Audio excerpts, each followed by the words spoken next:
Getting inside the mind of the prospect is an amazing, difficult thing. You know, we talk to people during our exploratory calls and we show them all the best things that we have and how we can help them. And some people buy and a lot of people don't buy. And I wonder why. So I think it's important to find out what is actually going through the minds of those people as we are talking to them so we can make more sales and help more people and write more books as a result.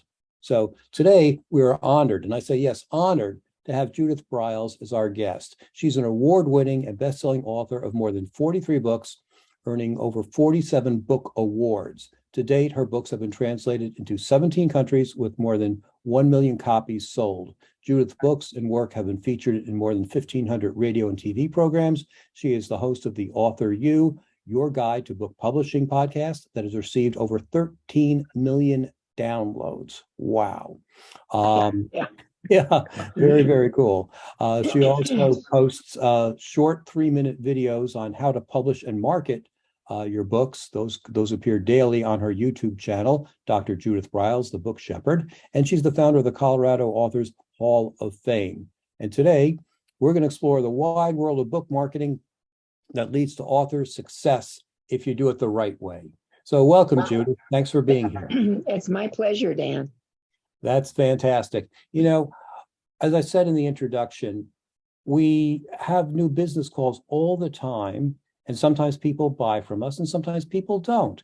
Mm-hmm. And I'm thinking that there's something going on in people's minds that we are not understanding. And because you've written so many books and because you've also published so many books, and that's not in your bio, or at least not in your short bio, you've published books, you've created conferences, including your Publishing at Sea conference and your conferences in person in Colorado with hundreds of people. You know what's going on in the minds of these authors and would-be authors. So tell us, what is holding them up? What do we not see that we should know about when we're talking to these people? Well, you know, that's a great question. What's holding them up? Usually it's the person pitching is holding them up. And it's how they pitch.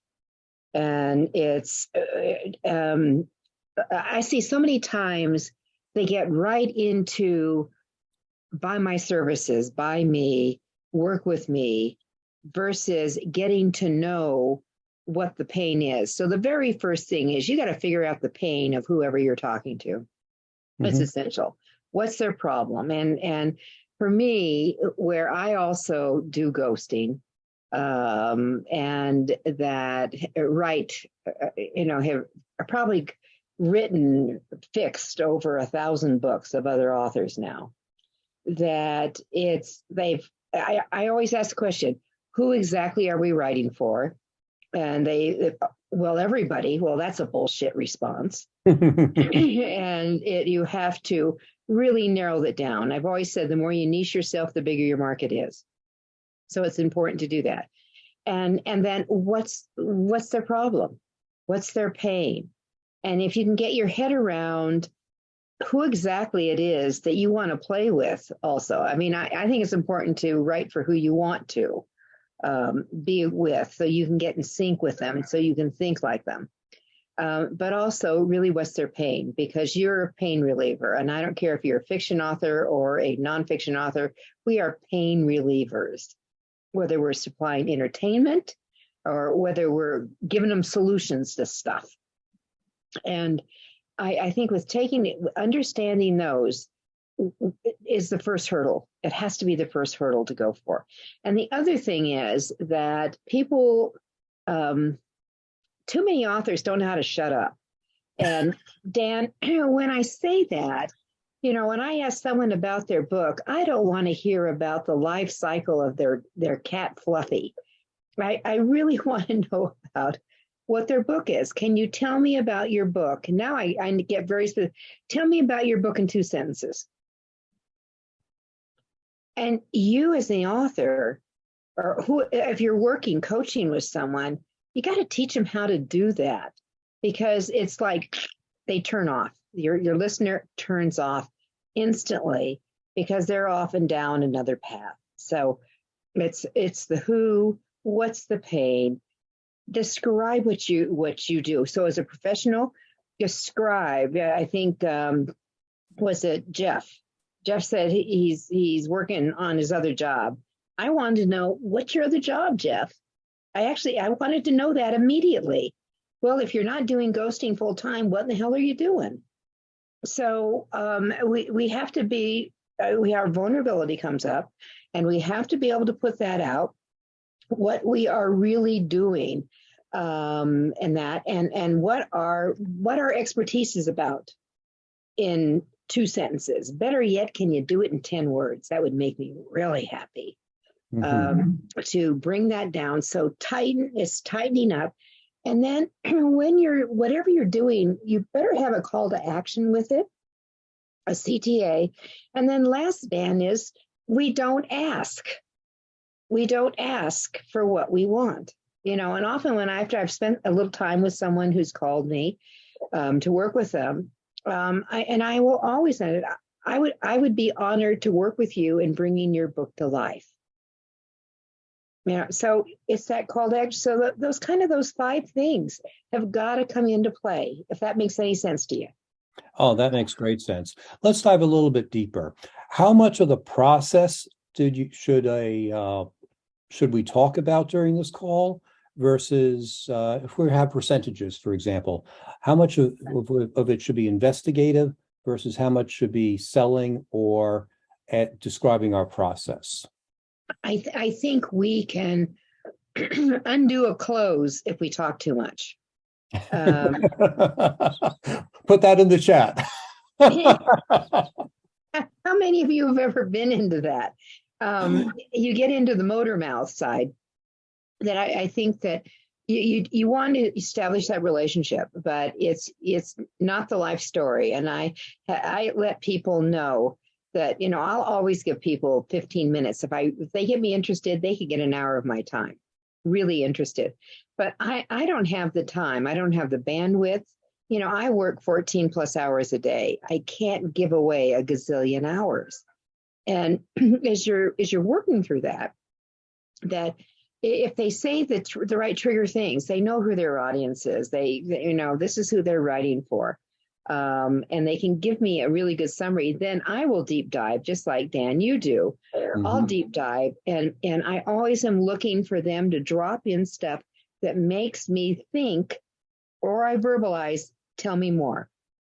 I'm always asked any pitch, when you're pitching your services, yourself, your book, it's got to elicit the tell me more from your listener.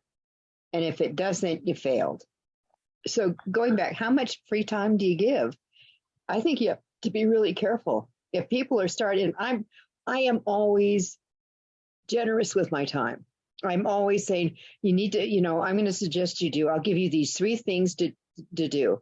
And if they start probing in more, and I have said, you need to get your credit card out because now you want to consult. I did that on a call one time, and that guy just turned off immediately. And it was like, I figured, like, okay, that's good. That's good.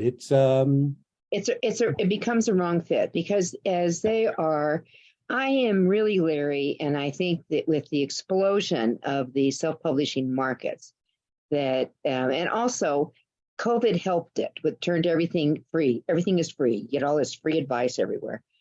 Is that people feel they're entitled to your time, and you know what? They're not.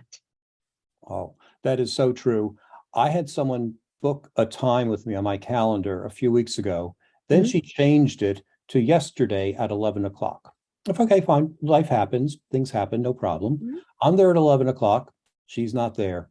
And these are for a 15-minute session. At 11:14, I figured, like, okay, she is not coming. I have other things to do. And granted, I was doing things in the meantime, so I wasn't just waiting, looking, or whatever. And I signed off. And then a few minutes later in my email, I saw a note from her saying, I'm in the Zoom room. Where are you? And I said, I was there at 11 o'clock. And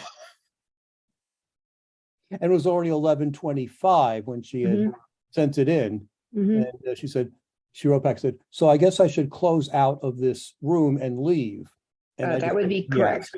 Because, this is a sign that this is a person who does not respect your boundaries. And if they're not going to do that for a free call, then imagine what they're going to do when you're actually working together. So I'd lost no sleep on this one, because this is a person who just doesn't respect me, and I can't work with people like that. Look, sometimes people are the wrong fit. Yeah. And literally, if you can't get a sense of a chemical sense of the path that this person is, of whether you want to connect with them within a 15-minute period of time, you need to tune in your intuitive skills, or your visual skills. Sure. You know, are they focused? Are they there? Are they staying there? Did they come prepared? Right. So, and I think that's so great about an advantage of Zoom is we can actually see people, and where we couldn't see them on a telephone call, we can intuit some of their actions from that physical movement. and it's, I have Zoom. I've actually written a couple of blogs on Zoom etiquette, but and certain things, and one of them is because I had one who was a very sharp, clever woman who could come up with one-liners right and left, and she was loading up the chat with it. And I had to have a direct call with her, and I said, do not ever do that again. So let's get back to the sales process.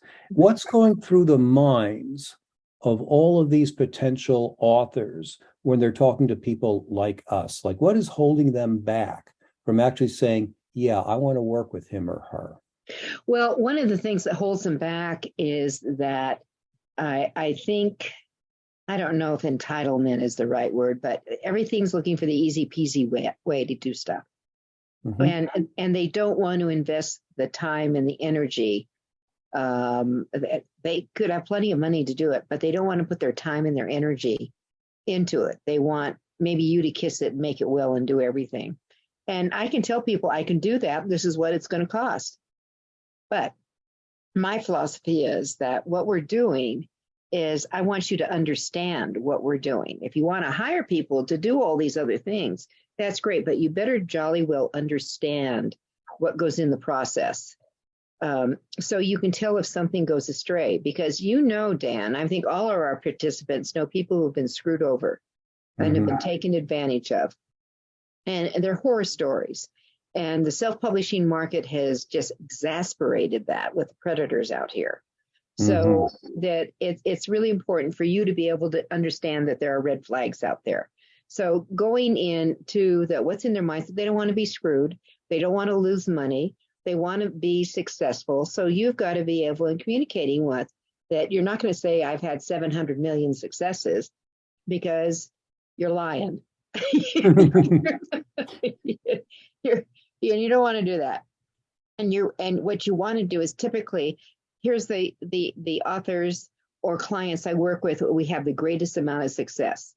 And, sometimes I think we need to create psychological quizzes for some of these people we consider taking on, to help prevent some of the pain that we, as the experts, go through. Okay. What other red flags have you seen? Because I've seen people who are afraid of success. I've seen people who are afraid of failure. I've seen people who have the imposter syndrome and such like that. How can we uncover those kinds of red flags or overcome those red flags? Because some of them are just, mind traps that people have, that we as coaches can help them say, oh, yes, Professor Smith at Harvard knows more about this topic than you do, but that doesn't mean you shouldn't write your book, because you have a perspective that Professor Smith doesn't. And there's a world out there that needs your perspective. What are those kinds of flags, and how can we overcome them? You just kissed on one of the big things, the mind traps. I don't have the MBA or the PhD. I'm not the professor at Harvard or Purdue or Yale. I mean, I barely made it out of high school. I've heard people say these things. It's very common. I have a very successful client who has a mega $1 million construction company, and she barely got out of high school. And she's written this fabulous book on how to identify fraud in your company.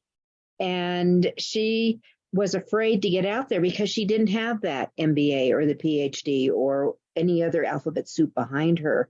And I said, Cheryl, I would, as a commoner, take advice from someone like you who has been screwed over, gone through it, actually sent one of the embezzlers to the penitentiary, by the way. And then someone else who is an academic tower in a nanosecond. I don't care about them. I do care about people who have boots on the ground. So I think what's important for all of us is to really do share what your boots on the ground are, what you have done well. There isn't an author out there that I know of that hasn't had a book that bombed, that just didn't make it. It just didn't hook. And even though you thought it was the cat's meow and it was in the perfect, could have been just all a timing thing. And it could have been an environmental thing that took you down. Mortgage crisis did that to the financial people. All that stuff happens. So it's coming back. So Kimmy coming back to the mindset. What's the pain? Share and be open and share some of your pain. I'm not that is connected, real in it. Your experiences that will ease them a little bit. That says she or he has been there and done that. They are just not. And my pet peeve is people who talk the walk but do not walk the talk. And they haven't, and I see it all the time. And, there's nothing like a 32-year-old is going to show you how to have total life balance and be successful for the rest of your life. Gag me. But a 70-year-old I'll talk to. Very cool. Judith, how can people find more information about you and your wonderful services? Well, my website is thebookshepherd.com. My events and activities I do is under my experiences.